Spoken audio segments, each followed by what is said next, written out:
Cerita dimulai. Ketika hari sudah malam, terlihat Zeon langsung membuka kedua matanya dengan tubuh yang begitu lemah dan juga kelaparan. Ia pun bertanya-tanya di tempat apa dirinya berada. Dayoden berkata, "Akhirnya kau bangun juga, bocah. Asal kau tahu, aku sangat sibuk. Tetapi kau justru membuang waktuku yang sangat berharga dengan pingsan di tempat ini." Zeon berkata, "Bukankah aku tidak pernah memintamu untuk menyelamatkanku? Tetapi yang aku rasakan sekarang adalah tubuhku begitu sakit dan penuh luka." Namun, Zeon langsung terdiam ketika Pak Tua itu memberinya sepotong dendeng. Lalu Dayoden kembali berkata, "Bocah, makanlah dendeng itu. Setelah itu, kau harus mendengarkan sebuah cerita. Dulu ada seseorang yang mirip denganmu. Meskipun lemah, bahkan lebih lemah daripada kebanyakan orang, dia tetap mampu bertahan hidup. Kau harus tahu, pada masa lalu, ketika seseorang melindungi orang-orang yang lemah, dia akan dianggap sebagai sosok yang terhormat. Jadi, bisakah kau membayangkan hal seperti itu?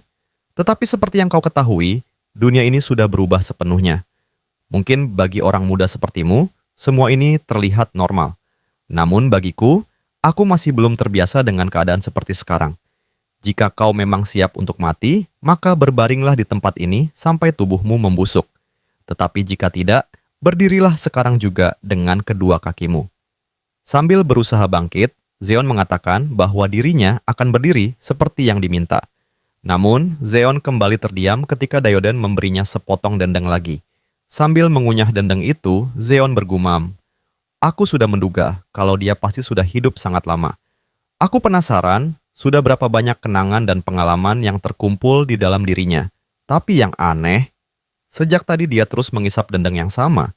Jika diperhatikan baik-baik, sepertinya Pak Tua ini tidak benar-benar mengunyahnya. Di tengah gurun yang gersang tanpa air seperti ini, mungkin apa yang dilakukannya memang benar. Akan lebih baik kalau dia memberitahuku sejak awal. Entah mengapa, aku merasa perjalanan bersama Pak Tua ini sangat berarti. Dia tidak memberiku seekor ikan, tetapi mengajariku cara menangkap ikan. Meskipun jika dipikir-pikir lagi, sejak lahir aku bahkan belum pernah melihat seekor ikan." Pak Tua itu tampak kesal ketika mendengar Zeon meminta dendeng untuk ketiga kalinya. Dengan nada kesal, Dayoden berkata, "Jatahmu hanya segitu saja." Beberapa saat kemudian, ketika malam semakin larut, Zeon mulai bersin berkali-kali. Sambil menahan dingin, ia bergumam, "Sekarang aku sudah belajar satu hal. Saat malam tiba, gurun ini ternyata sangat dingin. Tapi yang membuatku penasaran adalah, apakah Pak Tua itu memang gila? Sejak tadi dia menghabiskan waktunya dengan berbicara kepada pedangnya sendiri, sampai-sampai mengganggu waktu tidurku." Kemudian Zeon bertanya kepada Dayoden, apakah ia memiliki air minum karena dirinya sangat haus. Namun, Dayoden sama sekali tidak menghiraukannya. Yang dilakukan pria tua itu hanyalah memeras pakaiannya untuk meminum tetesan embun yang telah ia kumpulkan sebelumnya. Melihat hal itu, Zeon bergumam dengan kesal, "Dasar Pak Tua. Jadi dia sebenarnya punya cara mendapatkan air, tetapi tidak memberitahuku. Bahkan dia menikmati semuanya sendirian tanpa membagikan setetes pun kepadaku." Kemudian Zeon menjilat perban di tangannya yang masih sedikit lembab. Lalu ia kembali bergumam, "Pantas saja tadi dia membentangkan semua pakaiannya di atas pasir saat beristirahat.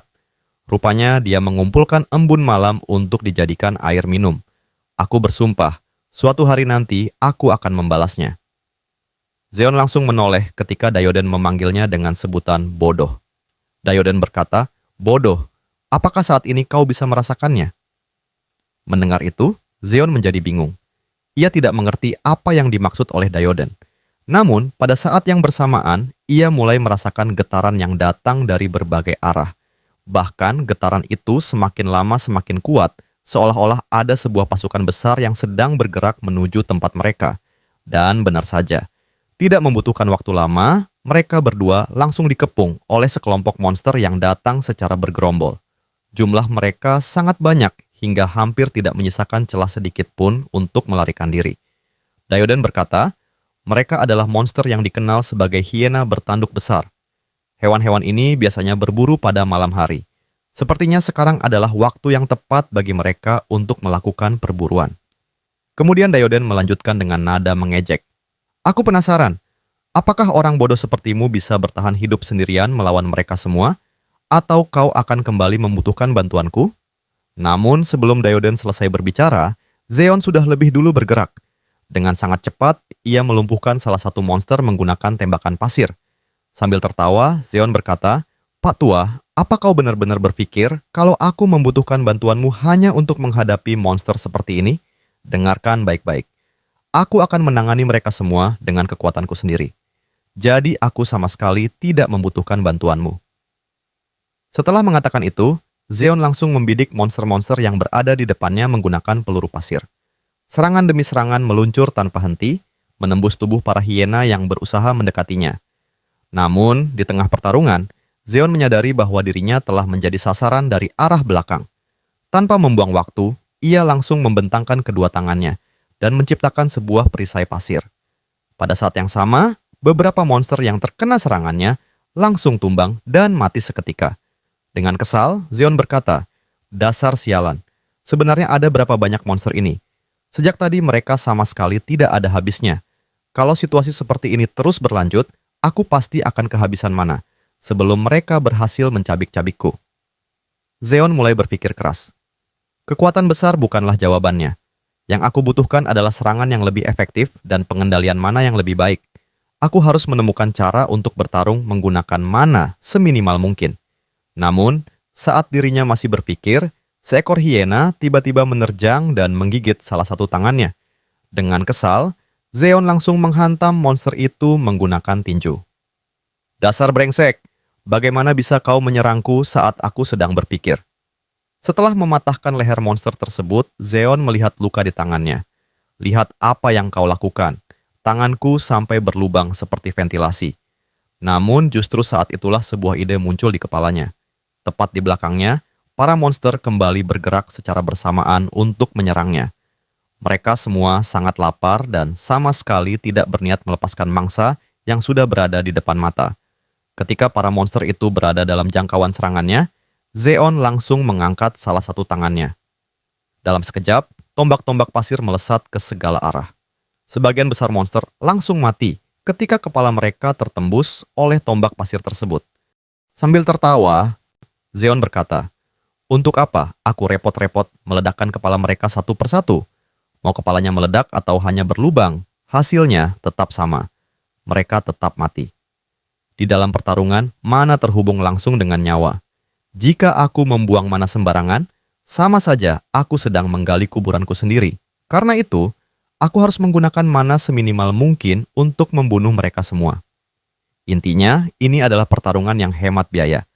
Namun Zeon langsung terdiam ketika mendengar Dayoden yang hanya tertawa sambil membunuh monster-monster itu satu persatu. Di saat itu, seekor hiena langsung menggigit salah satu tangan Dayoden. Akan tetapi, pada saat yang bersamaan, giginya justru hancur begitu saja, seolah-olah tangan pria tua itu terbuat dari baja. Dayoden berkata, "Aku sama sekali tidak bisa membiarkan seekor anjing yang menggigit manusia tetap hidup. Jadi, aku akan memastikan kalau kalian semua harus mati." Setelah mengatakan itu, Dayoden langsung memancarkan aura yang begitu mengerikan.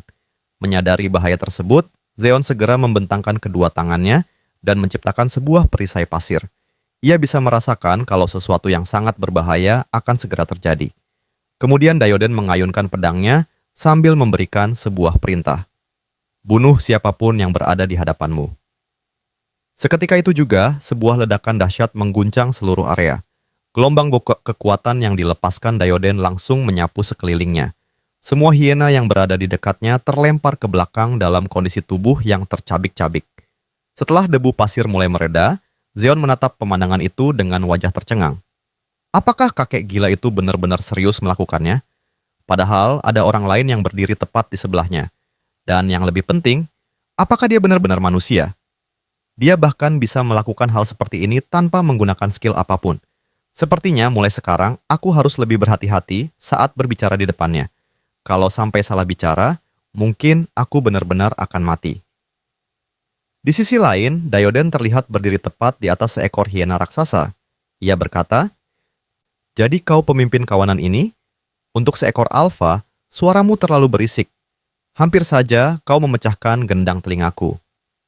Monster itu langsung mengeluarkan kilatan petir dari tanduk yang berada di kepalanya. Menyadari hal tersebut, Dayoden tersenyum tipis. Ternyata kau berada di atas rank B. Dengan kekuatan seperti ini, setidaknya kau memang layak disebut monster rank B. Tanpa ragu, monster itu langsung melepaskan serangan petir ke arah Dayoden dari jarak yang sangat dekat. Siapapun yang melihat serangan itu pasti akan menganggapnya sebagai serangan mematikan. Namun kenyataannya jauh berbeda. Dayoden hanya mengangkat satu tangan, lalu menangkap serangan petir tersebut begitu saja. Melihat pemandangan itu, Zeon bahkan tidak bisa berkata apa-apa. Dayoden berkata, ternyata disetrum seperti ini terasa cukup menyenangkan. Bahkan rasanya seperti pijatan yang bisa menghilangkan pegal-pegal di pundakku. Karena kau sudah memberiku pijatan yang cukup nyaman, kurasa sekarang adalah waktu yang tepat untuk membunuhmu. Setelah mengatakan itu, Dayoden langsung melancarkan sebuah tinjuan. Boom! Satu pukulan sederhana itu menghantam kepala sang alfa dengan kekuatan yang luar biasa. Monster tersebut langsung mati seketika tanpa mampu memberikan perlawanan sedikit pun. Melihat itu, Zeon hanya bisa menghela napas. Untuk apa aku mengkhawatirkan Pak Tua itu? Sejak awal bahkan tidak ada satu monster pun yang mampu melukainya. Padahal, itu adalah bos dari kawanan monster ini. Setelah memastikan seluruh monster telah mati, Zeon berjalan menghampiri Dayoden. Ia hendak bertanya apakah mereka akan melanjutkan perjalanan. Namun, langkahnya terhenti ketika melihat Dayoden sedang memamerkan tanduk milik Hyena Alpha. Dayoden berkata, ini adalah tanduk yang sangat berguna karena memiliki atribut petir. Jika ditempa dengan cara yang benar, tanduk ini bisa menjadi senjata yang sangat bagus. Setelah mengatakan itu, Dayoden melemparkan sebuah belati ke arah Zeon. Kemudian ia kembali berkata, mulai sekarang, kau harus mencari makananmu sendiri. Aku sama sekali tidak akan membantumu. Karena itu, perhatikan baik-baik apa yang akan kukatakan. Semua otot yang dimiliki hiena ini sangat beracun. Jika kau memakannya, kau akan mati. Tetapi daging yang berada di bagian sisinya aman untuk dikonsumsi. Dan karena matahari akan segera terbit, sebaiknya kau menyelesaikannya secepat mungkin. Beberapa saat kemudian, setelah menguliti dan mengumpulkan daging hiena, akhirnya mereka kembali melanjutkan perjalanan. Sambil menikmati makanannya, Zeon berkata, meskipun aku masih merasa sedikit haus, setidaknya sekarang aku memiliki banyak makanan. Bahkan aku bisa berjalan jauh lebih mudah karena sudah menguasai teknik berjalan di atas pasir. Di saat itu, Zeon hanya tertawa kecil karena hanya dirinya yang mampu menggunakan teknik tersebut. Sambil tersenyum bangga, ia berkata, kakek, aku yakin sebenarnya kau sangat iri kepadaku. Tetapi mengingat usiamu yang sudah tua, kurasa kau tidak perlu terlalu memaksakan diri. Namun, belum sempat ia melanjutkan perkataannya, sebuah pukulan tiba-tiba mendarat tepat di kepalanya. Dengan kesal, Dayoden berkata, dasar sinting, aku berjalan susah payah di atas pasir sampai pinggangku terasa sakit, lalu kau malah mengejekku hanya karena mendapatkan kemampuan yang tidak seberapa. Sambil memegangi kepalanya, Zeon berkata, Pak Tua, apa yang kau lakukan? Aku sudah kehausan setengah mati, dan sekarang kau malah melemparkanku ke pasir. Namun, Zeon langsung terdiam. Ia merasakan sesuatu yang berbeda pada udara di sekitarnya. Udara yang sebelumnya panas dan kering, kini terasa jauh lebih lembab. Zeon pun bergumam, kalau melihat Pak Tua itu juga sedang memperhatikan ke arah yang sama, berarti memang ada sesuatu di balik sana. Jangan-jangan, di balik bukit itu benar-benar ada oasis? Karena rasa penasaran dan haus yang semakin menjadi-jadi, mereka berdua langsung menaiki bukit tersebut. Begitu sampai di puncak, mata Zeon langsung berbinar. Di hadapannya terbentang sebuah pemandangan yang selama ini hanya ia dengar dari cerita orang lain. Sambil berteriak kegirangan, Zeon berkata, akhirnya, sebuah oasis yang selama ini hanya pernah kudengar dari cerita. Ini benar-benar luar biasa. Tanpa berpikir panjang, Zeon langsung berlari menuruni bukit. Rasa haus yang selama berhari-hari ia tahan membuatnya tidak sabar untuk segera menikmati air tersebut. Melihat tingkahnya, Dayoden hanya bisa menghela napas dengan kesal. Sebelumnya, ia sudah memperingatkan bahwa mereka harus memastikan keamanan oasis itu terlebih dahulu. Namun Zeon sama sekali tidak mendengarkannya. Sesampainya di tepi air, Zeon langsung mencelupkan kepalanya ke dalam oasis. Ia menikmati kesegaran air itu seolah-olah dirinya baru saja menemukan surga. Sambil menikmati air yang dingin dan menyegarkan, Zeon bergumam, ini benar-benar terasa seperti surga. Aku sudah menghabiskan berhari-hari di gurun yang panas ini.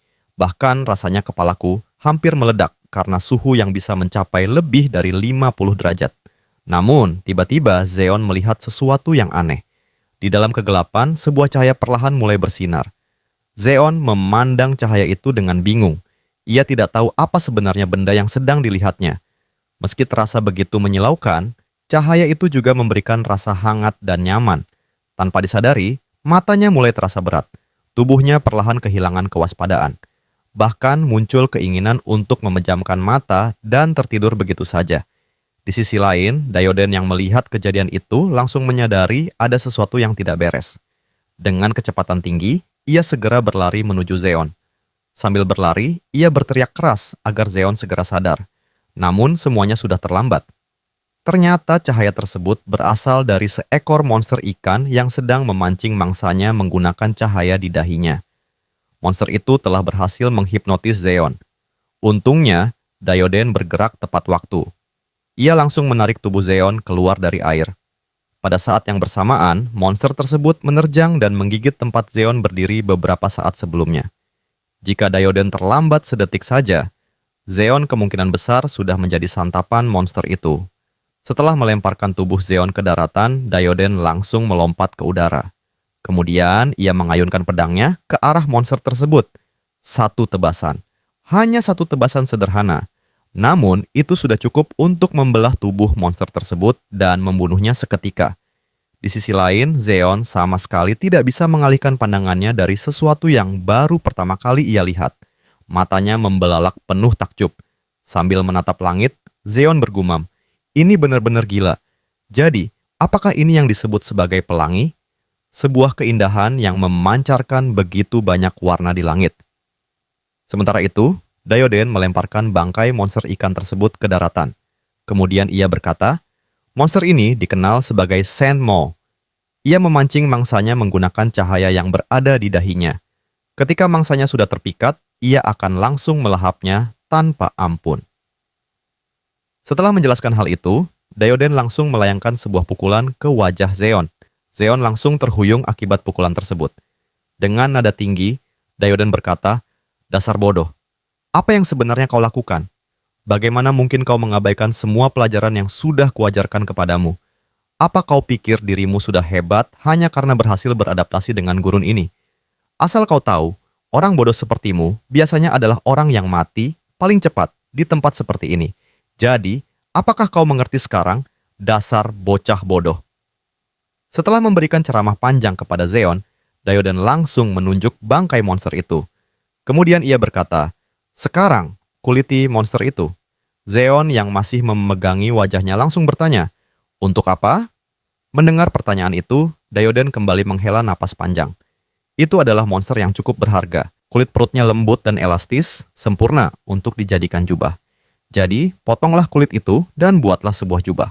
Namun, Dayoden kembali dibuat kesal saat mendengar pertanyaan berikutnya dari Zeon. "Tapi, apakah kau masih membutuhkan jubah?" Urat di dahi Dayoden langsung menonjol. "Bukan untukku, tapi buatlah untukmu sendiri, dasar bodoh."